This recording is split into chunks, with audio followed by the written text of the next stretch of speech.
Welcome back to the Timur Podcast, a show where you and I delve into the life, conquests, character, and legacy of Amir Timur, or Tamerlane. We've got a lot to talk about today, but first I have to tell you about something absolutely crazy. So you know that this podcast has been anything but reliable with its releases. Sometimes I can go weeks, months, or even years in one or two cases without releasing. And I hate it, you hate it, we all hate it, but life finds a way to get in the way, as I'm sure you know. And with the amount of time and effort that goes into this thing, that's unfortunately just how it's been. But, as you're probably aware, with the encouragement from a few very wonderful people, I decided to try and change this from a sporadic hobby to a regular part-time job, which would mean more content out regularly, and then who knows? I've thought about extra episodes, longer episodes, maybe even other podcasts. I've got a few ideas running around my head. But the biggest issue with this whole strategy is that I am a pessimist. And not I'm a realist sort of pessimist. I mean, my greatest enemy is myself sort of pessimist. I'm a work in progress. But anyway, so the last two episodes I shared with you my plan, right? And honestly, I didn't really expect much, but you blew me away with your support. Seriously, I don't know what to say to this. All I can say is thank you, Dylan, AJ, Paul, Europeasant, David, Emmanuel, Cassie, Sid, Franz, Invizu, Sam, Dante, Puneet, Andrew, Toma, Reza, Alessandro, Ingelbord, another David, Boba, Thordor, Olafur, Alexandra, Guy, Wildress, and Claire for not only pledging to support the show, but also fueling the fire within me. The Timur Podcast is less of a mess because of you. Also, thank you, Lajagushka and Dylan, for increasing your donations. Don't think I didn't see that. And then Jacob, thank you for telling me that you would find me and kick me in between the legs if I didn't push myself more with the show. Anyway, I think that covers everybody. If I somehow missed you or I said your name wrong, let me know because that can't stand. But we have gone from 5% of my monthly goal to over 18%. What? This might actually just happen. And even if it doesn't, just know that you're making a difference in my life and forcing me to be an optimist. And if you're listening and cannot donate, that's okay. Please take care of yourself first. I started this podcast as a way to organize my journey, never thinking that people would actually enjoy it. So the fact that you enjoy it means more than you know. If you want to make a donation pledge to the Timur Podcast, you can do so at patreon.com. That is patreon.com/Timur Podcast. But with that, come on, let's get into the history. Yeah, all right, let's get into this. When we last left Amir Timur, several episodes ago, he had just returned home to Samarkand after successful campaigns in eastern Persia and Mazandaran, along the southern coasts of the Caspian Sea. He had ousted Amir Wali, ruler of Mazandaran, who had been a regular thorn in Timur's side for the past few years. And now, roughly half of the lands of Persia, or Iran, were subject to Timur. Now, these lands of the former Ilkhanate were anything but united. When the Ilkhanate collapsed in 1335, its lands had split into many, many smaller kingdoms and territories. And then you also had nomadic tribes and tribal confederacies traveling in and around all of those kingdoms. The Middle East was a hot mess in the late 1300s. In the past, to make things a little less confusing for us, we broke the political system of Iran into 5 pieces, or 5 factions. We called them the Big Persian Five. And moving from east to west, you first had the Kartid dynasty, or the Kart dynasty, centered at the mighty city of Herat, in today what would be eastern Iran, much of Afghanistan, and parts of Turkmenistan. Well, Timur had dealt with the Kartids in the first few years of the 1380s, and now their land was firmly in his control. There were a few distant important Kart family members still alive, but they basically lived lives of captivity in Samarkand, and although we haven't chronologically gotten there yet, they would be executed in 1396, ending the Kart dynasty once and for all. The second Persian political entity we talked about was the Sarbadar Confederacy in eastern and central Iran today. And we saw several episodes ago that despite some tense moments and a bit of fighting here and there, for the most part, the Sarbadars peacefully submitted to Timur upon his arrival. And actually, Sarbadar soldiers and officers became some of Timur's most trusted and deadly soldiers, but their independence was pretty much gone. The third of the big Persian five was Amir Wali, sometimes called Amir Vali, a warlord in Mazandaran, the area of land between the southern coasts of the Caspian Sea and in between the sea and the Alborz Mountains. Despite submitting to Timur several times, Amir Wali never did so in person. And this, coupled with the fact that he invaded Timur's allies and then tried to ally with Timur's enemies, led to Timur's invasion of Mazandaran in 1383 and 1384. Wali was utterly defeated, but he did survive and escape. The fourth of the big Persian five, although not situated entirely in Persia, was the Jalayir dynasty of Baghdad, which controlled much of what we would call Iraq, Kuwait, southern Azerbaijan, and western Iran today. Although Timur and the Jalayirids had not fought yet, they were basically in a type of Cold War. Sultan Jalayir Ahmad allied and gave shelter to Amir Wali, and Timur had seized the important city of Sultaniya from a Jalayirid governor. So tensions were hot. The fifth and final of the big Persian five was the Muzaffarid dynasty, centered in central and southern Persia today, or Iran today, along the Persian Gulf. The Muzaffarid dynasty was plagued with regular internal strife and political intrigue. As such, its leader, Shah Shoja, a wise man by all accounts, had pursued peaceful relations with Timur. The two men sent one another gifts on more than one occasion, and when Amir Wali approached Shah Shoja with an offer of joining this sort of anti-Timur alliance, Shah Shoja refused. So the Muzaffarids had not yet gotten on Timur's bad side. As long as the Shah remains on the throne, things should be okay. All right. So that's kind of how we left the situation in the Middle East, but elsewhere in the former lands of the Mongol Empire, we saw that other events had transpired. In the last two episodes, we witnessed the young man Tokhtamysh, a former ally, vassal, and even adopted son of Timur, do the unthinkable. He had managed to unite the eastern and western halves of the fractured Golden Horde, had taken the city of Sarai, the capital, defeated the powerful warlord/Khan maker Mamai, and had utterly destroyed any semblance of Muscovite or Rus independence from the Mongol yoke. And being a true heir to Genghis Khan, and amid his hordes of victorious men, Khan Tokhtamysh then decided on a gamble. He wanted not only the lands that the Golden Horde used to control, but even the lands that the Horde had made tenuous claims on. Primarily, this meant he wanted Azerbaijan and the mighty city of Tabriz. And so, as we saw, the Horde moved south, pillaging and enslaving everything in its path in the Caucasus.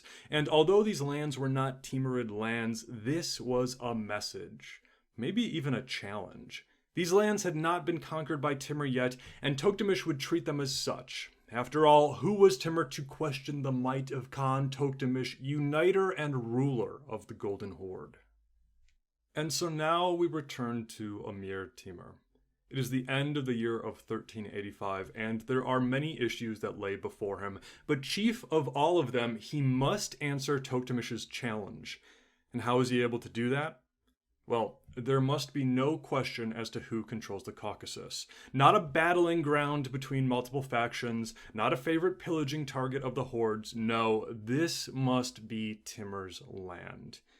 And just a quick note, we will be using the term the Caucasus or the Caucasus region many times this episode and in future episodes. And what we're referring to geographically here is the land roughly between the Black Sea in the west and the Caspian Sea in the east. So that would be modern-day Georgia, Armenia, bits of southern Russia, and bits of eastern Turkey, Azerbaijan, and northwestern Iran. But also know that this area today is very politically complicated. There are several ongoing conflicts, breakaway movements, and autonomous zones throughout. I've heard people call this the Balkans of Asia, and there are certainly some similarities. So we'll talk more about the geopolitical and cultural makeup of the land during Timur's time later, but for simplicity's sake, I will just call this land the Caucasus, named for the Caucasus Mountains. It's also where we get the word Caucasian, although that's a complicated and controversial conversation that we don't have time to get into. Anyway, back to the great Amir. And so, the standards are raised, the calls go out, the tribes of the Chagatai confederacies are mustered, as well as the armies of the Sarbadars and other conquered peoples. Timur appoints his oldest living son, Umar Shaikh Mirza, as governor of Samarkand and Transoxania in his absence, and then the Timurids march west. We got a problem, though. Timur's forces are very diverse in countless ways, right? You got nomadic soldiers, soldiers from cities and towns, you had Turks, Mongols, Persians, etc., and religiously you had pagans, Buddhists, and Christians, but the vast majority of Timur's soldiers are Muslims. Sure, you've got Sunni, Shia, Ismaili, and other branches of Muslims, but they are all Muslim. And Islam has quite a bit to say about the notion of Muslims killing other Muslims, and it's generally not smiled upon. For example, a hadith in the Sunan of Al-Nasai says this about the matter. The Prophet said, if two Muslims confront each other with swords and one kills the other, they will both be in hell. Now, the idea of a just or righteous war in Islam, as in any religious philosophy, is very complicated, and I am by no means an expert in it. But here's the thing. For many of Timur's wars thus far, they've been against kingdoms that have maybe attacked him or pillaged his lands. Think about the Moguls from Mogulistan, who are constantly coming on over into Transoxania to loot and to raid. So he could say here that his invasions were defensive. And most people are usually on board with fighting defensive wars. You're protecting your families, your lands, etc. Or, on the other hand, Timur has vast hordes of nomads who were pagan or maybe not true Muslim believers, so that makes it a bit easier if he has to attack other Muslims. But, with the swelling of his empire, A, more and more Muslims were joining or being added to his ranks, and B, he was neighboring and fighting more and more Muslims, and this causes Timur two big issues. First of all, a lot of his men, not all, but a lot, are devoutly religious and do not like the idea of killing other Muslims, especially Muslims who are non-combatants. We'll actually see an instance of this later today, or possibly next episode, depending on how long this goes. So, Timur has to convince these men that the war is actually not against good Muslims, but heretics or infidels, etc. And secondly, this is a big issue in Timur's legacy, because he eventually starts calling himself the Sword of Islam, and it's difficult to live up to that title when the vast majority of the victims of your sword are Muslims. And so in all of our pro-Timur sources, we get more and more explanations, or excuses, to explain Timur's behavior here. So let's get back to business. 1385, Timur marches out, and this begins what is generally called Timur's 3-year campaign. He would not return to Samarkand and Transoxania until 1388. And for why this campaign was begun and the justification for it, we are given 3 reasons. First of all, upon hearing that Tabriz had been sacked by the Golden Horde and its good Muslim people tortured and killed, Timur was apparently disgusted. He made it his mission to go protect them and avenge them. Secondly, Luristan, a region in western Iran today, was home to many various tribes, usually known as the Lurs people. Thus, Luristan literally means the land of the Lurs. And that's actually how the suffix stan means, literally the land abounding in or the place of. So Luristan is home of the Lurs tribes. And these tribes, although Muslim, had been pillaging caravans. And not just any caravans, these were caravans going to Mecca on holy pilgrimage. Upon hearing about this, Timur was enraged and vowed to end the harassment of these holy caravans. Finally, much of the Caucasus area was not controlled by Muslims. The Christian kingdom of Georgia had long been present here and was routinely enemies of its Muslim neighbors. And then there were also huge populations of Christian Armenians living in this area. Although Armenia had been conquered by various Turk and Mongol tribes, its people still resided here and in some places held considerable power. Georgia and the lands of former Armenia needed to be converted to Islam once and for all. A jihad or holy war against non-believers must be waged. Now, I need to be careful here because by all accounts, Timur was a very religious man and quite pious in some ways. And each one of those reasons that I just listed could have been legit. And there are many people today who still view Timur as a hero, even a religious hero. But I think that there might be other reasons for his 3 years campaign. Sure, maybe he wanted to secure Tabriz and Luristan to protect Muslims, sure. But there were also lands that were traditionally claimed by the Jalayirids, who Timur was basically at war with. And as soon as Timur had left his last campaign to go home, the Jalayirids had immediately returned to the Caucasus, taken back Tabriz, reinforced it, and claimed those lands. I don't think Timur liked being challenged by that. Further, remember that the biggest thing that Timur has to fear is the wrath and boredom of his own tribes. If they are not appeased, they will turn on him in an instant, and pillaging and plundering is the fastest way to win some points in this regard. And the Caucasus areas are just loaded with riches, resources, and potential slaves. Further, like the Jalayirids were doing now, Tokhtamysh and the Golden Horde had challenged Timur's authority in the region. If Timur did not answer that challenge, it would shake the foundations of his authority. So there you have it. Maybe. It's kind of up to you which side or both sides you believe. It's probably a combination of both. But regardless, in the beginning of 1386, Timur invaded west. So let's get into the details. The Timurid armies headed towards Azerbaijan and the Caucasus areas. On the way, Timur sent 1/5 of his army, the best of the best we're told, to head south into the region of Luristan to punish the Lurs tribes and mountaineers there for harassing the holy caravans. Today, Luristan is in western Iran. In fact, the modern country of Iran is broken into 31 provinces, and the province of Luristan is one of them. Anyway, there was fierce fighting here between the Lurs people and the Timurids. Many of the tribes retreated to mountain fortresses and gave stiff resistance to the Timurids, but in the end, the Lurs people were conquered or submitted. Many of their towns were sacked and several fortresses destroyed. In one particularly grisly instance, Timurids bound captured Lurs soldiers by hand and foot and threw them off the highest mountaintops to their death below. The Lurs were now subject to Timur and agreed to the heavy tributes.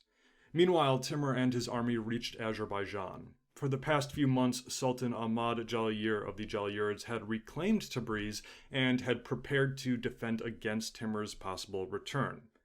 Well, Timur had returned, and upon hearing this, Sultan Ahmad took his army and fled back to Baghdad. Timur sent men in pursuit. There was probably a battle, but either way, Sultan Jalayir escaped, was able to retreat back to the safety of his southern holdings, but had now left most of the Caucasus open to Timur. One thing was clear now: the Timurids and Jalayirids are firmly at war. Upon reaching the mighty city of Tabriz, the inhabitants and governors welcomed Timur in without a fight. And as such, the city was spared, although heavy taxes and tributes were installed, and many of its finest artists and skilled craftsmen were sent back to Samarkand.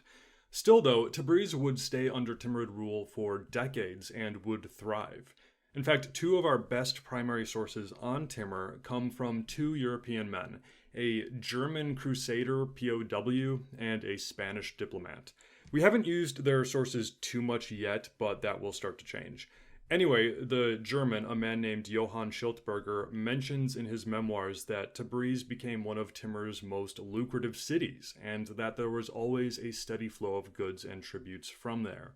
The Spaniard, Roy Gonzalez de Clavijo, traveled through Tabriz years later in the early 1400s and said, quote, "The city of Tabriz is very large and rich owing to the amount of merchandise that passes through it every day."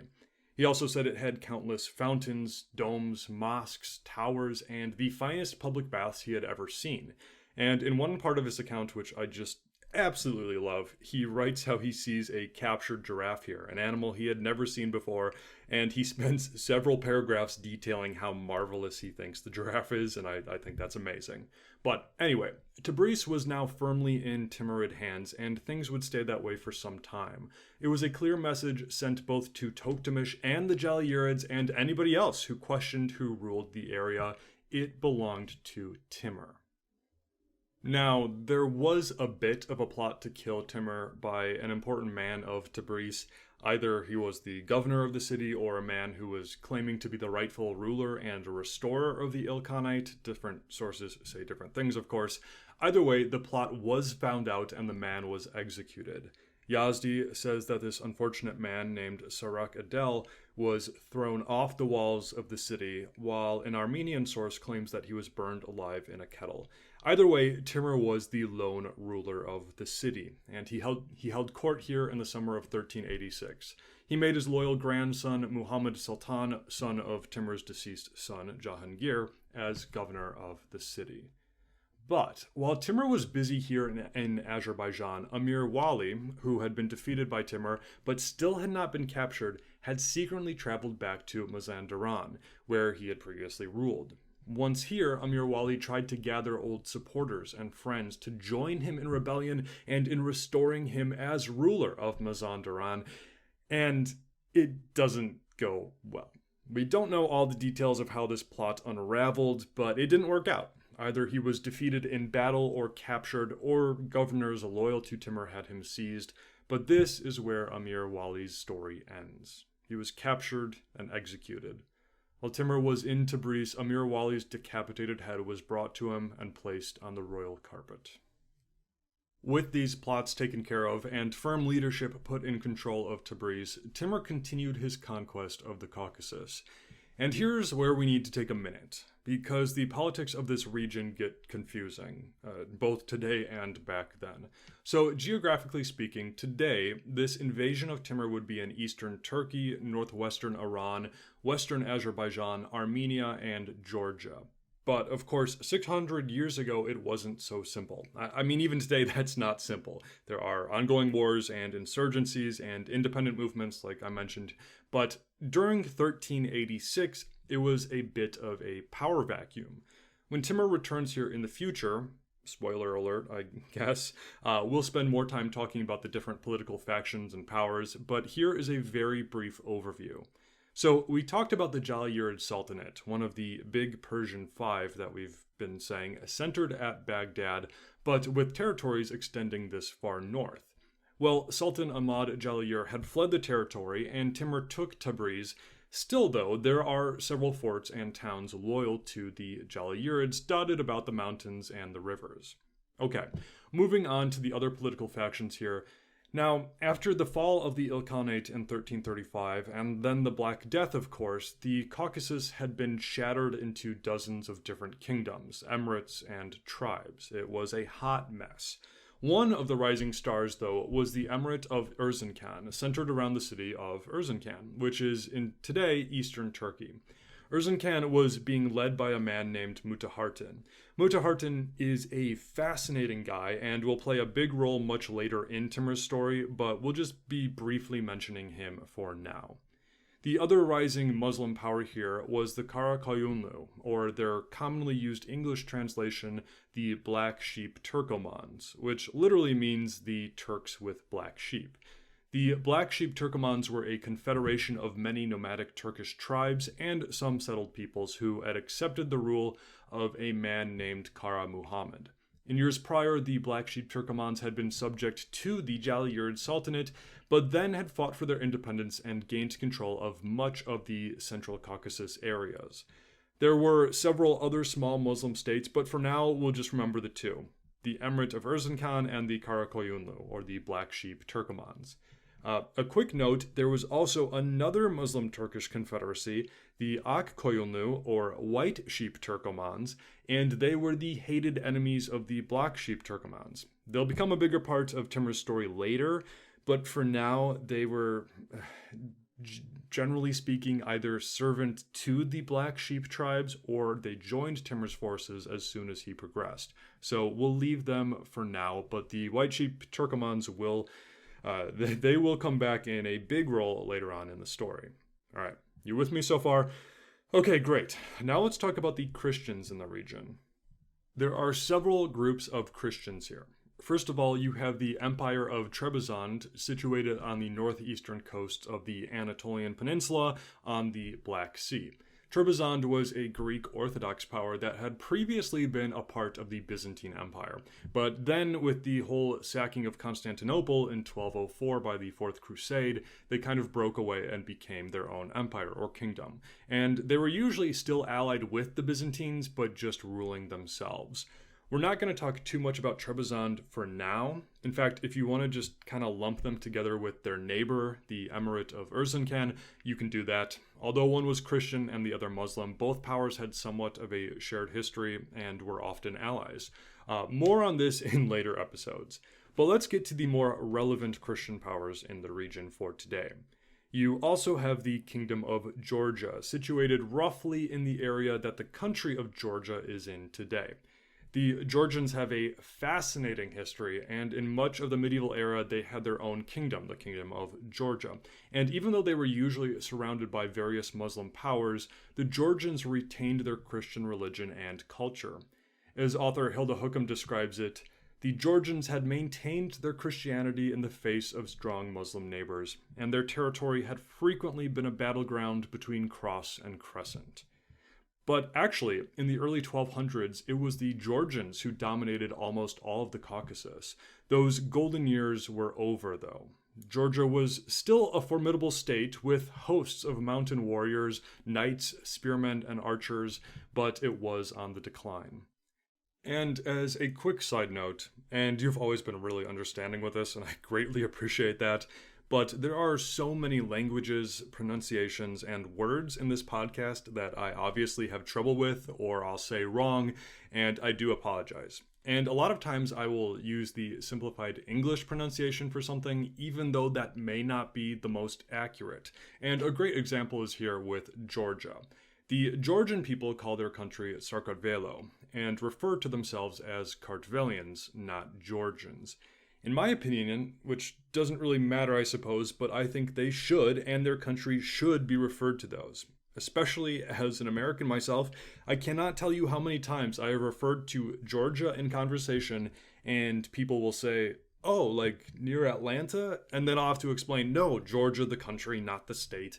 But anyway, since Georgia, the country, is still referred to as Georgia in English, and this is an English podcast, I will unfortunately be using that term. And this actually goes for a lot of places and peoples. So many times they'll have these awesome names for themselves, which mirrors their history and their culture and whatnot, and then the English language just barges in and says, no, you're going to be referred to this from now on. And I'm sorry for doing that often, but just know that I probably hate it as much as you do. Anyway, the final group we have to talk about are the Armenians. Now, although the Armenians had enjoyed their sovereignty and indeed immense power during the ancient and Roman times, this was not as much the case during the medieval era.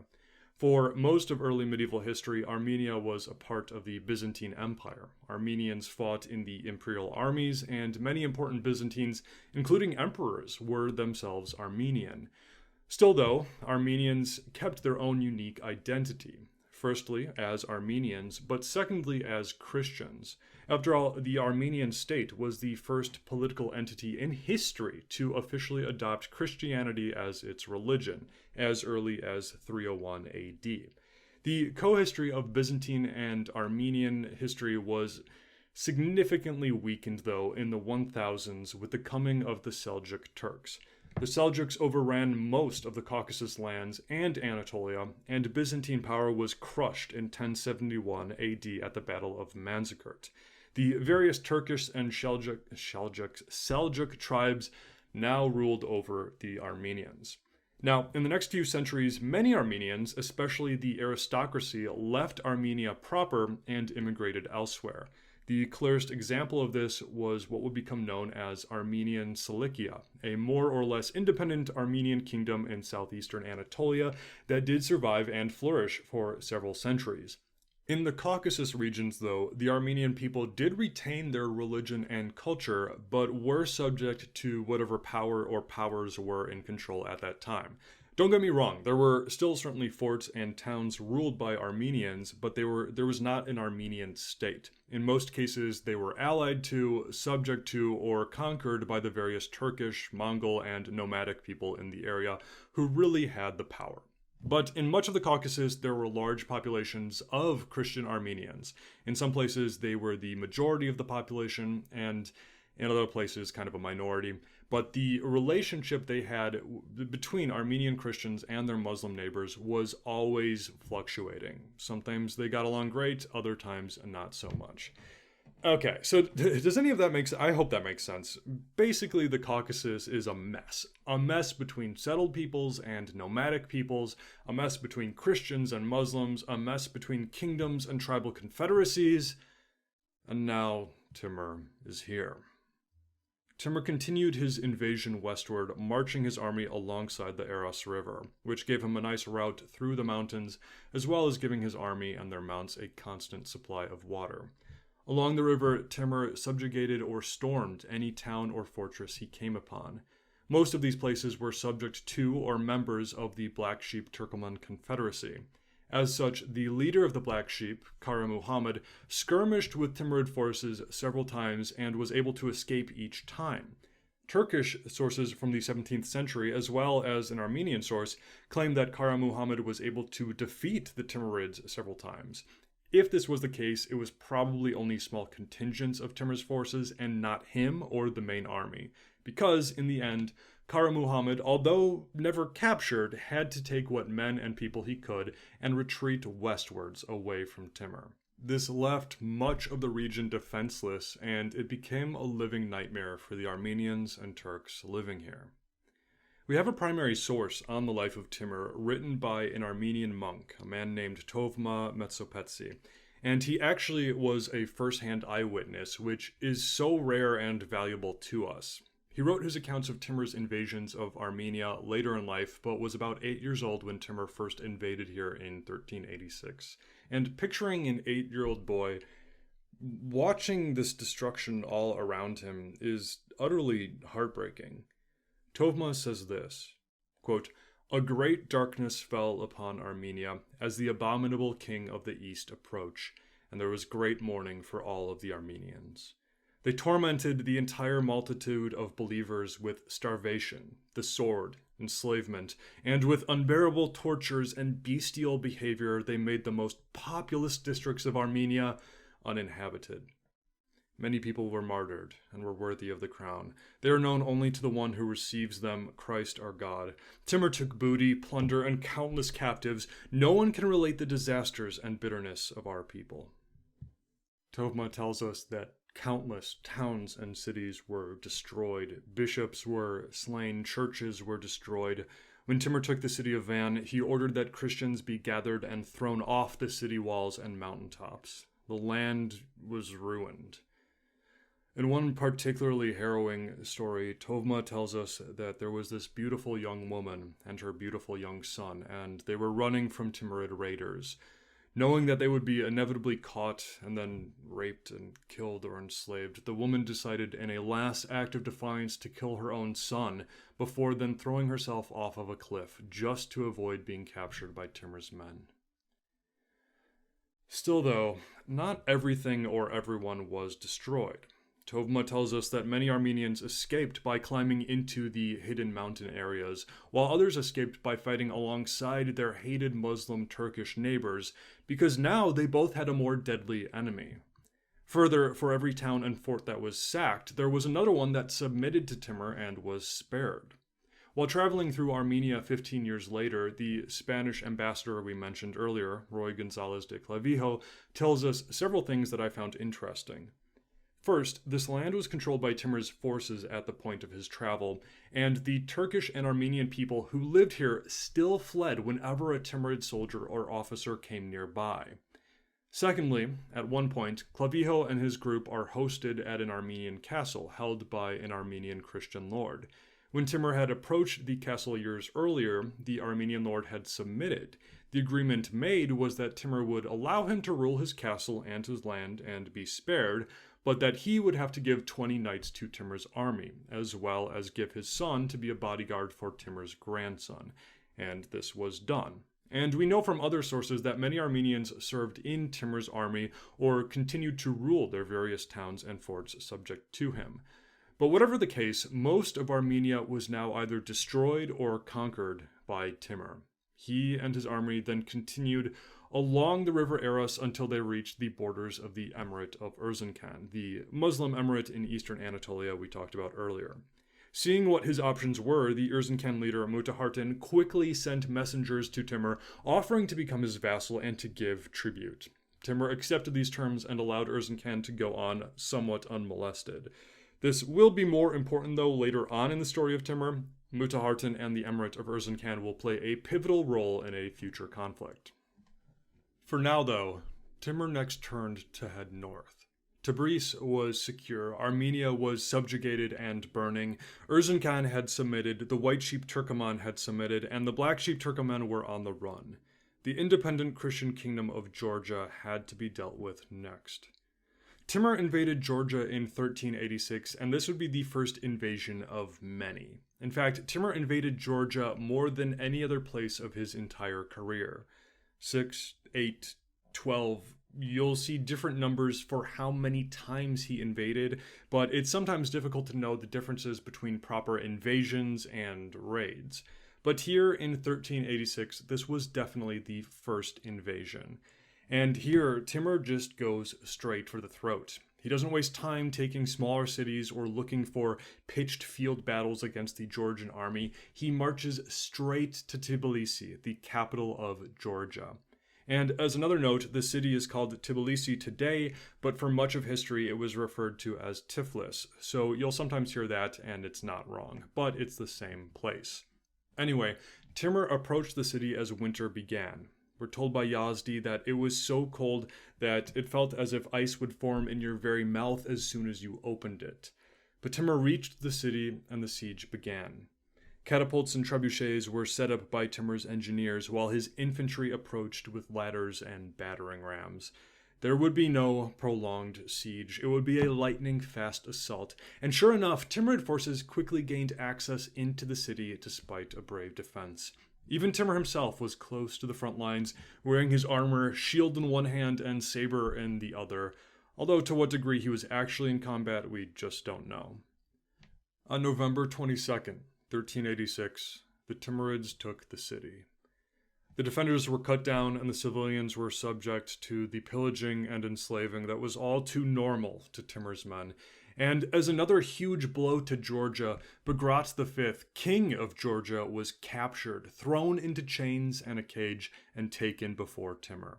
For now, though, this was all. Timur did not intend on capturing Georgia. He had sufficiently weakened the country, destroyed its capital, and had left the Georgians without a king.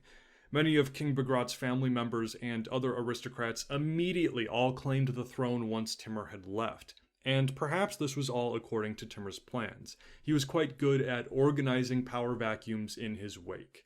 But winter was now here, and winter in the Caucasus is cold. So Timur and his army, and all the loot and slaves they had gathered, returned to Azerbaijan and wintered here in the rich fields and rivers. Timur also set in motion one of the great Mongol hunting circles. How this worked was his entire army would fan out into a row of mounted soldiers, soldier to soldier, shoulder to shoulder, but stretched out for miles upon miles. The line would then fan out, with both ends eventually connecting, forming a circle of men with a diameter of miles, trapping countless doomed animals and beasts of all types within, and then slowly but methodically the men would ride forward, shutting the circle of death. Finally, the circle would close, leaving the center a chaotic mass of types of all animals that had nowhere else to flee to, and then the killing began, leaving enough meat for everybody that even the slaves could not eat anymore, and the countless carcasses were left to rot. And what's interesting about these hunting circles is a lot of times this was used as training for battles, where instead of animals, it would be men caught in the middle. Anyway, during the end of 1386 and 1387, Timur sent out army contingents to continue invading other parts of Armenia and Azerbaijan that had not yet capitulated. And he also sent his son Amir Shah to make raids against the Kurds in the south. Further, several other local leaders and lords made their way to Timur to submit, hearing of what his armies had brought to those who resisted. Yazdi tells us the story of one of these men. This was Amir Sheikh Ibrahim, ruler of Shirvan. Shirvan was a small emirate in eastern Azerbaijan on the Caspian Sea, a very important place because it held certain passes through the mountains. Amir Ibrahim came in person before Timur and gave Timur a series of gifts. 9 beautiful horses were brought before Timur, 9 perfect pieces of silk, 9 jewels of immense beauty, and 8 slaves. When somebody pointed out that there was a slave missing from this pattern, Ibrahim stepped forward, announced that he was the 9th slave, and threw himself at Timur's feet. Well, Timur loved that, of course, and Ibrahim was praised, given all sorts of gifts and rewards, and allowed to continue ruling Shirvan as subject to Timur. In only about 1 year, Timur had answered the question of who really controls the Caucasus. It was him, and nobody but him. The only significant power left here was the Kingdom of Georgia, and it had been utterly crippled. To finish it off, Timur had a plan as well. While wintering in Azerbaijan, he had his prisoner, King Bagrat V, King of Georgia, brought before him. And now that Bagrat was here in front of Timur in chains, Timur ordered that the chains be taken off. Bagrat was given gifts and clothed. He was bathed and feasted. And then for days, Timur and Bagrat conversed with each other as if they were old friends. They talked about everything, as both men had quite impressive lives, but chief among their discussions was religion, with Timur imploring Bagrat that Islam was everything that Christianity failed to be. Yazdi in the Zafarnama tells us that Timur gave, quote, over 1,000 good reasons for Bagrat to become a Muslim. And, in the end, he did. King Bagrat renounced Christianity, professed that there was no God but Allah, and promised Timur that he would return to Georgia and convert the rest of the Georgian people to Islam. Now, we won't know ever if this was sincere. Some sources say that it was, others claim that it was all an act. Also, we don't know if Timur actually trusted Bagrat to stay true to his word.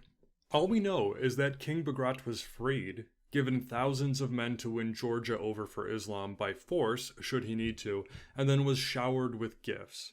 And with that, Bagrat departed, and we will pause his story and the story of Georgia for now. Because actually there are more pressing matters at the moment. The winter is ending, and we are now in the first few months of 1387. The Caucasus areas belongs to Timur. But then, word reaches Timur's court. An army of the Golden Horde has just crossed into the Caucasus from the north, and this is a pivotal moment in the relationship between Timur and Tokhtamysh. Tokhtamysh had issued a challenge, and Timur had answered, and now their armies are growing nearer. Was this war? War between father and adopted son, between Muslim and Muslim, between two rulers who had taken up the legacy of Genghis Khan? Or was this simply a misunderstanding? Did Tokhtamysh even know yet that Timur had claimed all of these lands? Was he coming to join themselves with him? As such, Timur chose to be cautious. he sent a small army led by several trusted emirs to go scout things out. Follow the Golden Horde warriors, let them see you, but don't attack them, don't threaten them, just mirror their movements and report back to me. And so this was done. But just in case, Timur sent his third son, the young Amir and Shah, one of Timur's most trusted generals, with a second reinforcement army just in case they were needed.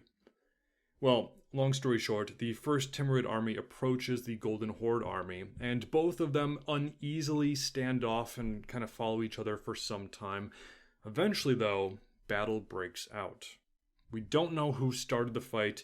Our Timurid sources, of course, claim that the cowardly enemy were the ones who broke the peace, but we don't have the Golden Horde side of the story, so who knows.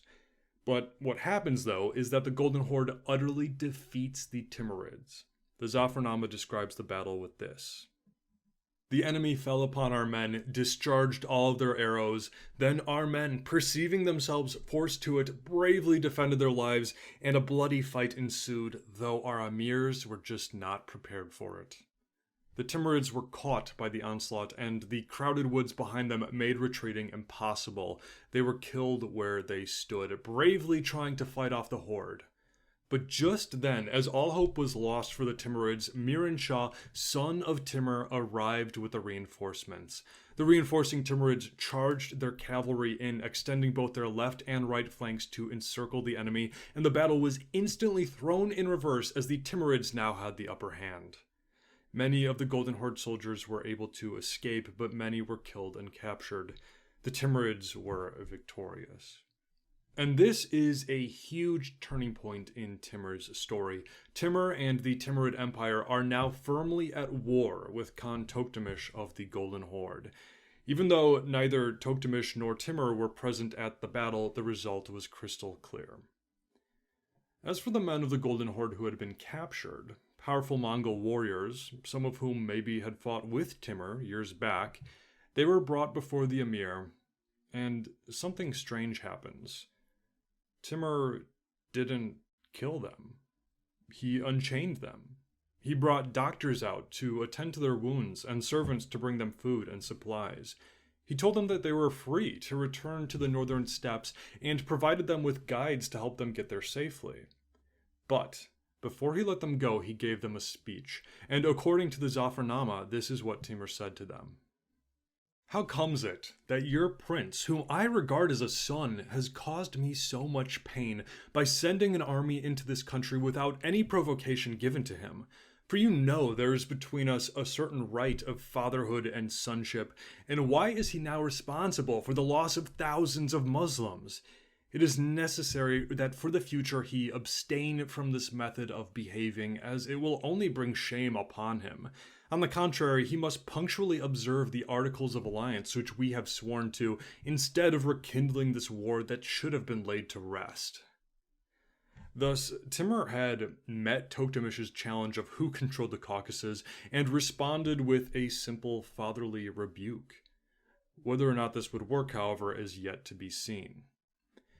After this, we're told that Timur was visited by one of his favorite wives, the Queen Sarai Mulk Khanum, along with many of his grandchildren. Festivities were held, and apparently Timur showered his family members with so many jewels and riches that his officers grew physically tired from doing the heavy lifting of delivering the treasures. But with that, Timur was finished in the Caucasus areas for now.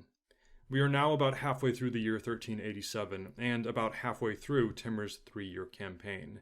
He had ended Amir Wali, thrown the Jalayirids out of Azerbaijan, subjugated the tribes of Luristan, captured the mighty city of Tabriz, harassed or subjugated the Armenians, Kurds, and Turks living in the Caucasus, scared off the Black Sheep Turkomans, sacked Tibilisi, thrown Georgia into chaos, and then sent their king back on a holy mission to convert the rest of the Georgians, had subjugated the Emirate of Erzincan, whose leader promised allegiance and tribute, had received the vassalage of many other smaller states, controlled most of the territories between the Black and Caspian Seas, and then had defended it against an army of the Golden Horde, showing Tokhtamysh that this land was no longer up for grabs. All in all, this had been a stunning victory of a campaign for the Timurids so far. but it was not over. The banners of Timur next moved southwards. And unfortunately, this is where we are going to have to pause things for now. This episode ended up being far longer than I thought it would be, and I'm not complaining, that's a good thing. But I think keeping these things under an hour is optimal, and also that helps both of us keep the history a bit more organized in our heads. So, like we've had a few times, this will be part 1 of a new parter, but do not fret, part 2 will be out very soon. It's all written and finished, I just need to finish recording and editing it. As I've shared with you, my new goal is, my aim is to release 1 episode per month. So this episode and the second part will both count as my March episode, even though part 2 might be a few days late. And then we'll have another episode out this April. But thank you for listening to the Timur Podcast. If you want to reach out to me for any reason, you can do so via the show's email at timurpodcast@gmail.com, or follow the show on Facebook or Twitter /X, whatever it is, at Timur Podcast. If you like what I do and want to help me reach my goal of transforming this from a hobby to a part-time job, you can sign up to donate at patreon.com/Timur Podcast. There it is. Thank you for continuing to listen, support, encourage, and partake in this journey with me. It means so much. Next time, we shall follow Amir Timur as he and his armies head south during the 3 Years campaign. I will see you then right here on the Timur Podcast.